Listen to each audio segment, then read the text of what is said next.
ये पर्दा हटेगा कि सुब्रतो राय जिंदा हैं या उन्हें भी जैसे कि अन्य यहाँ के भगोरे को, लुटेरे को जिस ढंग से ये सरकार भगाने का काम किया था, क्या कहीं उसे भी भगा तो नहीं दिया गया है? क्योंकि सारा गेमलर जो था वह सुब्रतो राय ही थे और उस सुब्रतो राय को ये सरकार को भी सिर दर्द बना हुआ था। इसलिए कहीं ये सरकार सुब्रतो राय को उन्हीं लोगों भगोरों के साथ में कहीं भगाने का तो प्रयास नहीं किया है और यहाँ पर देश में ये दिखा दिया गया कि उनकी मौत हो गई है। ये गहरी जांच की विषय है और सरकार से हम लोग मांग करते हैं कि इसकी निष्पक्षतापूर्ण जांच कर ये तथ्यों को जनता के सामने लावे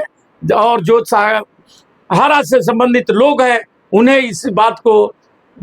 जरूर जानकारी दे कि सुब्रतो राय की यदि उनकी मौत हुई है तो उसके साक्ष्य के साथ प्रस्तुत करे, कोर्ट में रखे, कोर्ट में, क्योंकि वो मामला भी चल रहा है सहारा और आपका सेविका वहां पर रखे, वहां पर बतलावे। ये काम सहकारिता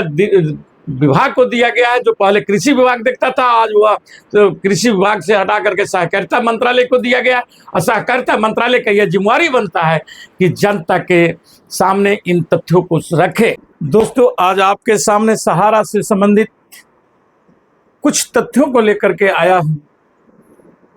जो कुछ न्यूज के माध्यम से, वीडियो के माध्यम से आप तक पहुंचाने का प्रयास किया जा रहा है, जिसमें सहारा के तमाम जमाकर्ताओं से पहले भी मैंने अपनी बातों को रखा था और बतलाया था कि कुछ लोगों ने आरटीआई के माध्यम से सहकारिता मंत्रालय से जवाब मांगा था कि सुब्रतो राय की यदि मौत हुई है तो उसका पंचनामा, वीडियो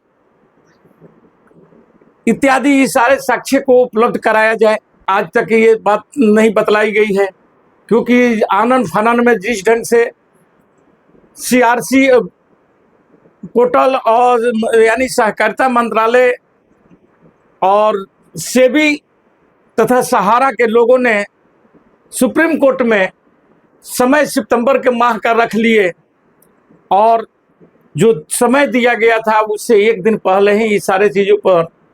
फैसला कर लिया जाता है और सितंबर में रख दिया जाता है। और उसमें भी यह नहीं बतलाया गया कि सुब्रतो राय की यदि मौत हुई है तो उसका पोस्टमार्टम हुआ होगा या उसका वीडियो रिकॉर्डिंग किया गया होगा। ये तमाम चीज़ों, ये सबूत क्यों नहीं कोर्ट को सामने साक्ष्य के रूप में रखा गया? यदि वहां नहीं रखा गया तो आरटीआई से जब लोग यही चीज़ों को मांग कर रहे हैं तो भी हमारे ये सहकारिता मंत्रालय उससे देने में आनाकानी क्यों कर रहे हैं? क्यों इस राज को छिपाना चाह रहे हैं? सहकारिता मंत्रालय प्रमुख अमित शाह जी जिस ढंग से ढोल नगारे पीटते हुए और बोले थे कि सहारा के सभी जमाकर्ताओं के पैसा दिए जाएंगे और ये मामला को लेकर के पीआईएल किए थे सुप्रीम कोर्ट में और सुप्रीम कोर्ट ने उन्हें 5,000 करोड़ रुपया भी दिया, लेकिन उस रुपये को भी आज तक पता नहीं चला। कुछ चीज़ों को जो अमित शाह जी ने अपने बतलाए थे कि 1,21,00,000 लोगों ने उनके पोर्टल पर अप्लाई किए हैं, 250 करोड़ रुपया ही मात्र वितरित किया गया है। बाकी लोगों को क्यों नहीं दिया गया? और उनको नहीं देने का कारण यह बतलाया गया है कि इनकी मेंबरशिप नहीं है। तो ये बतलाया जाए, सहकारिता मंत्रालय बतलाए, जो सहारा का कार्यालय है जो कि आज के दिनों में बंद पड़े हुए हैं, वे लोग मेंबरशिप क्यों नहीं हमारे उस सर्टिफिकेट में डाले? कहाँ पर घपला हुआ है? यानी कि घपला पर घपला, घपला पर घपला, घपला पर घपला, चाहे वह सरकार हो या सहारा का एजेंट हो या सहारा के मालिक है। जनता के पैसे को इधर से उधर, इधर से उधर, कभी सेबी से बचने के लिए, कभी कोर्ट से बचने के लिए, और जिस ढंग से लोगों के पैसे के साथ खिलवाड़ किया गया,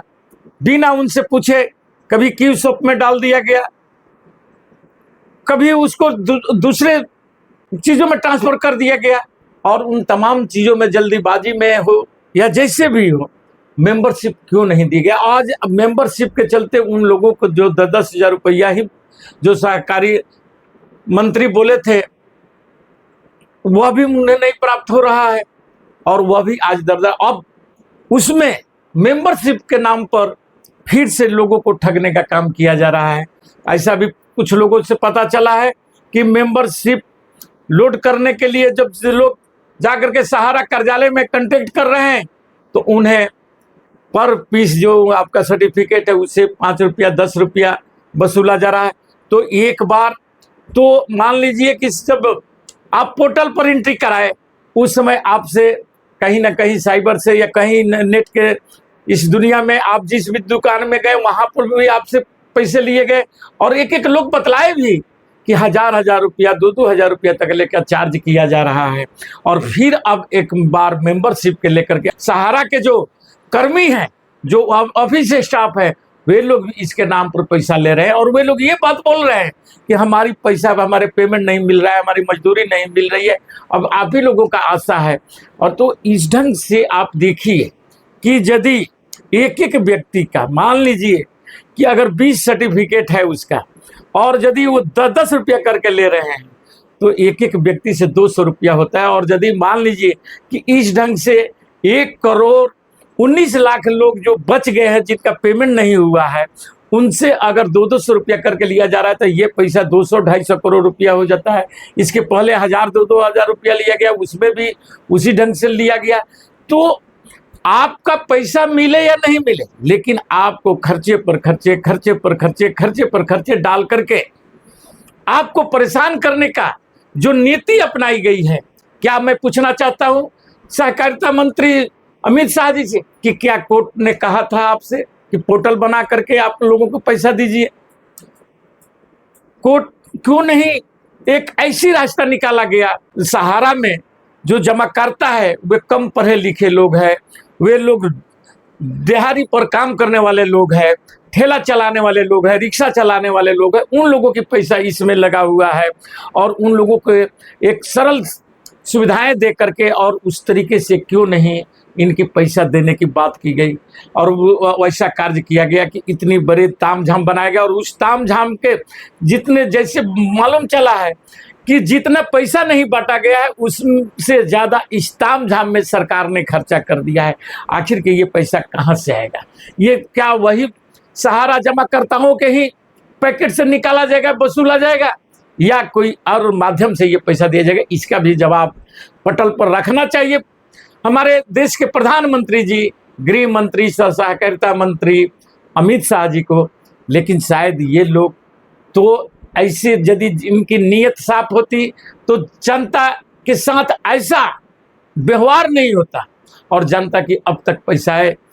उनके घर तक पहुंच गए रहते, उनके अकाउंट में पहुंच गया रहता। लेकिन ये सिर्फ चुनावी फंडा था जो कि अमित शाह जी को लगा था कि हम 10 करोड़ जो सहारा के जमा करता है उनको इस माध्यम से लुभा लेंगे। लेकिन